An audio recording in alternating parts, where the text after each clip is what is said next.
is starting very soon. Wow, what an exciting day. Yo, 2 minutes. Oh yeah, Fortnite, that's coming today. That's gonna be in the presentation. Alright. 1 minute. Ooh, look at... Yo, that is a pretty looking intro. Yo, I don't know. Looks like it's a mech game about mechs. Cool. I bet this is the DLC. Hell yeah. When we oh my god, it is Reggie. Nintendo Switch, which take you next to a smashing invitation Oh! Oh my god, it is Pokemon. Oh, it's a Mew! Okay. Mario Party, I knew it. I knew it! Super Mario Party. Awesome. Yo, I love that. What? That's awesome. That's amazing. I love that. Oh. Oh, this looks so good. Whoa, this looks so cool. Oh my god, the visuals are amazing. Exactly, yeah, Waifu Wars. Nintendo Switch Edition. Oh man. Gorgeous.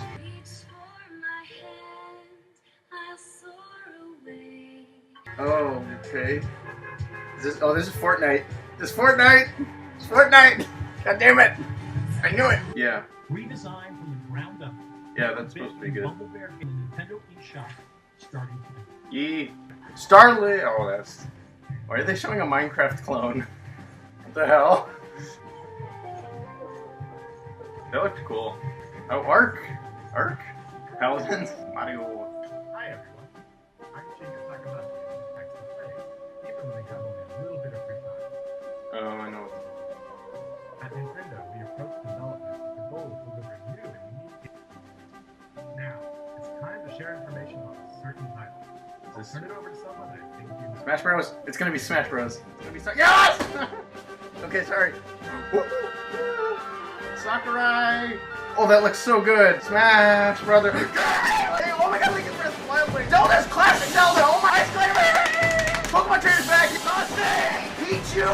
Young Link! Oh, Pokemon! Daisy, what the Ridley, oh god, Ridley's being added as playable. Oh my god.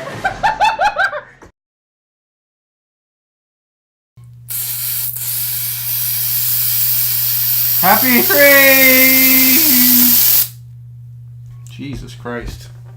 I don't know how I felt about that one. That might have been a mistake. So, E3! That was pretty great, guys. I liked it. Not everybody liked it. That's fine. Not everybody has to like everything. That's cool. Let me tell you what I liked about it. That sounds like a fun idea, doesn't it? Doesn't that sound great? Yeah. Okay. So, there was, I will admit, there was a lack. Jesus Christ, this is my hair. Anyway. So I thought E3 was pretty great. There was a lack of games, definitely, but Super Smash Bros. Ultimate, obviously, made up for it. I felt that was definitely their star game, and I think it definitely served that role. I think that's basically all they needed. I'm not really all that disappointed with it. I think it went totally fine. I think Smash Brothers was clearly their focus, and I think that really worked out. Going on to just the more specific things, more specific little things, and then we'll get to Smash Brothers later. I thought the mech robot game they showed at the beginning of the Nintendo Direct looked pretty awesome. I thought that looked good. I just want to put that in here, just say that looked nice, looked real nice. And the Xenoblade DLC, I haven't played Xenoblade, but you know, if you're a Xenoblade owner, I'm sure that DLC is very exciting for you. Looks like it's a real complete package and worth your money and time if you're a fan of the series. So that's cool. That's real nice to see. Then we also had the new Fire Emblem Three Heroes game, or Fire Emblem Three Houses. That game was announced, and I thought it looked really cool. That's pretty much our first Switch game delay, where it's been delayed to 2019. But it's spring of 2019, so I'm not all that concerned about it. I think that's still going to work out. It's probably not that much of a delay. I'm expecting it in in February. I'm expecting that February of 2019. So I don't think we'll have to wait too long on that one. But yeah, it looks really cool. The visuals look nice. Very cool stuff. Very cool. Very exciting. Then we also had, obviously, Pokemon Let's Go, Pikachu and Eevee. You get a Mew if you buy the Pokeball thingy. That's nice. That's very nice. That's very nice to see. I'm very, very confident that that game is going to sell immeasurably well. Because we're combining the appeal of, you know, the Switch being a hybrid console with the much, much larger appeal of Pokemon Go, which is pretty much the most popular, like, thing that existed for, like, for a good 6 month period of time. That was the big thing. So I think definitely combining the appeal of Pokemon Go with the more conventional Pokemon game on a console that is as popular as the Switch, because obviously the Switch is doing really well. That's a good idea. That's a good idea. That's gonna get people to buy some systems and some games. So yeah, that was very smart of Nintendo and Game Freak and all those parties involved. Another, you know, sort of third-party thing, we had, you know, Fortnite, Paladins, the Killer Queen Black, the Overcooked 2, all those sort of, you know, third-party games, very good to see on the Switch. Fortnite especially is like pretty much the biggest game that exists right now. I'd say Fortnite is like comparable to Minecraft in terms of popularity when Minecraft was at its height. Yeah, it's pretty much just the big thing, so to see it on the Switch is really cool. Obviously, I think it's already had like 2 million downloads or something crazy like that. I've played it a bit, doesn't seem like my thing specifically, but I'm happy for those who enjoy it, and clearly there are a lot of people who enjoy it, so very, very good for them. Very cool. And yeah, but for me personally, thus far, I'm not super into it. But that's fine, because it was free. I haven't even spent a dime on it. One of the few new games we got was Super Mario Party, which I thought looked really cool.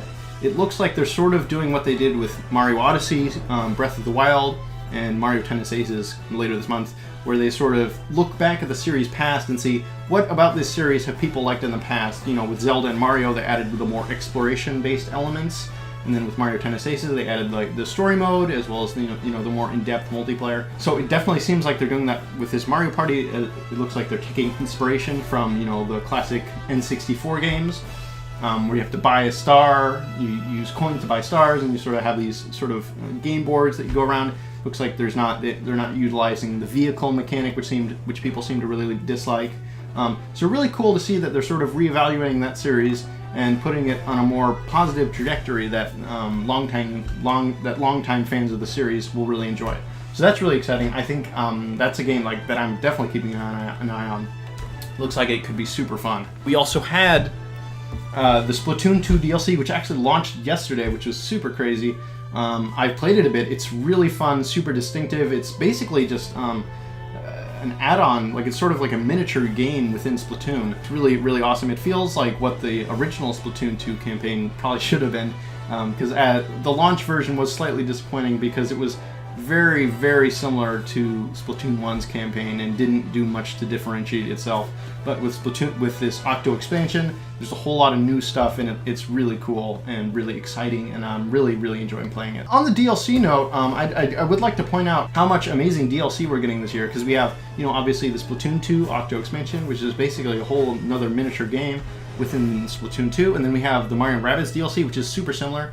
Looks like that's going to be a really lengthy, meaty experience, sort of a whole another experience aside from Mario & Rabbids. Super cool. And then obviously we have the Xenoblade thing, which also seems similar to that. When we look at the release schedule, I think people should take into account that these big DLC packs are, you know, basically game releases in themselves. Obviously not as big as a huge retail release, but still should be taken into account in Nintendo's release schedule, because they're adding much more content to these pre-existing games, and really cool to see that stuff. I really appreciate that model, and Nintendo, out of all other companies, seems to really be handling DLC right in pretty much all cases. Another third-party game that they showed was Starlink, which features Star Fox as a playable character and the R-Wing as well.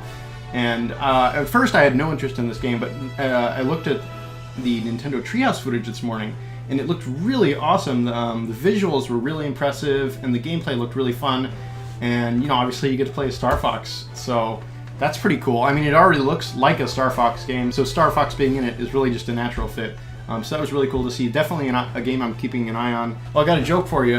No Man's Skylanders?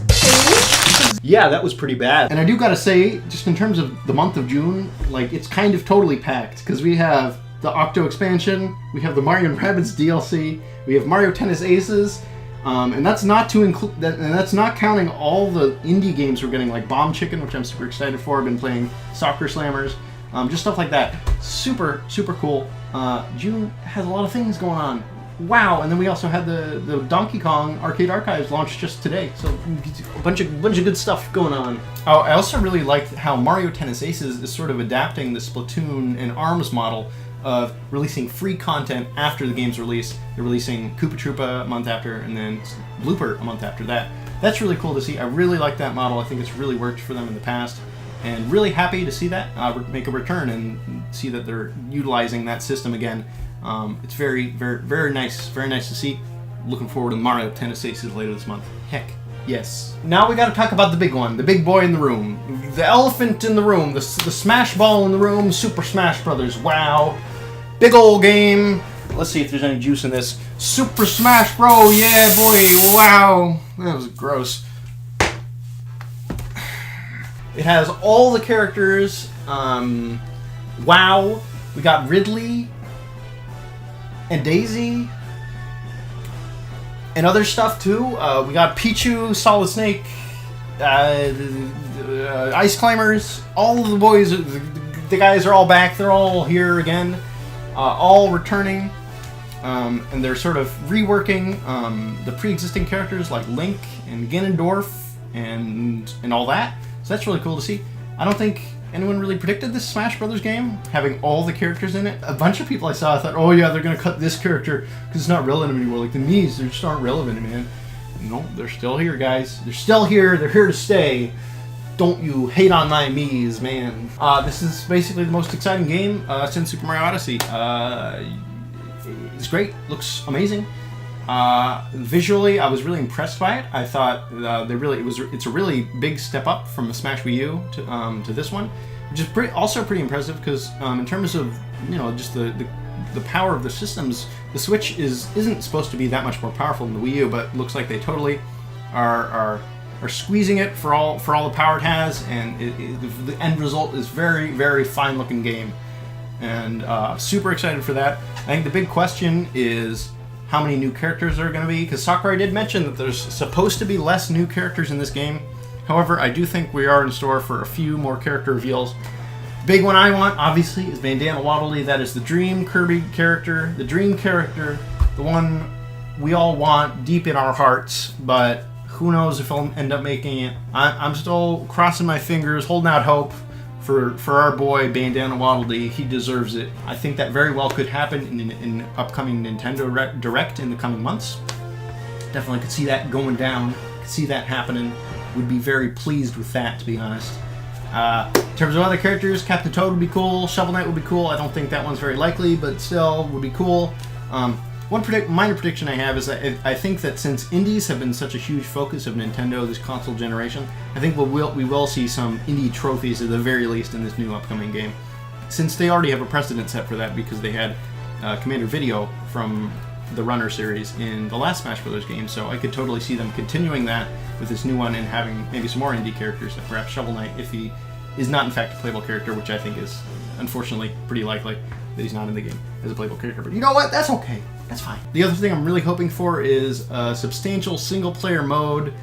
I really loved the single-player mode in Super Smash Bros. Brawl, obviously Subspace Emissary. I'd really like to see something like that. I was pretty disappointed with the single-player content in Wii U and 3DS. So seeing something more along the lines of, Subspace would be really cool. I don't think it's necessarily super likely, but hey, who knows? Anything could happen. One thing I do want to say is that I see a lot of people saying, oh, they should just bring back Adventure Mode for Melee.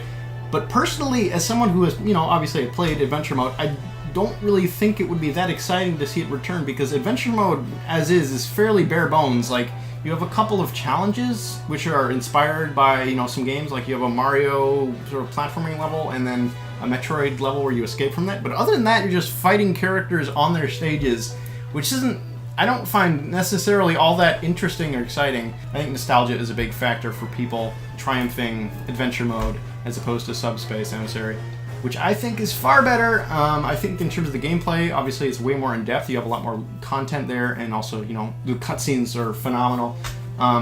I do think that if we do get a Subspace Emissary mode, it will be lighter on the cutscenes, just because I'm pretty sure that the cutscenes have not gotten any cheaper to produce, and it would probably be a lot to have. I think Subspace has like at least an hour of cutscenes, so if we did get cutscenes, there'd be less than that.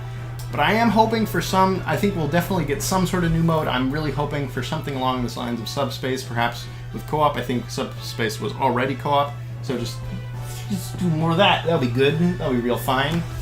But you know, even if it has no single player content, I'll still be super pleased because it does look really awesome. Obviously, I'll be disappointed, but what we've seen just is wow, just incredible, to be honest. Really, really good stuff. Overall, this E3, I'd say, was a resounding success. The lack of games, especially, I do have to mention Yoshi and Metroid were very, very, very clearly absent. Which is unfortunate. It sounds like Yoshi has been delayed to 2019. I think that was unfortunate. I personally did expect that to come out this year. Metroid not being there, I don't find all that surprising, but it would have been nice to get some sort of teaser or something along those lines just to keep the Metroid fans happy, because they are quite the volatile group. That's fine. But hey, we got Ridley. They got Ridley, so that's cool. Good for them. No, but yeah, I think despite the lack of games, I think Nintendo's definitely going to pull through in terms of sales. This holiday season, they've got quite a few exciting games with Let's Go and Smash Brothers and Super Mario Party and other smaller stuff. They've got, I think they've got enough to push quite a few systems this fall, and I'm confident that they will. And yeah, in terms of me talking, that's about the end of it. And you'll probably be seeing the end screen of this YouTube video quite soon. Let's see if I got any more juice. Hey. No, that's pretty much it. Hey, got more. Ooh, it's on the ceiling now. Hell yeah, look at it go. Whee, it's on the ceiling. That's kind of cool. Wow. Bye.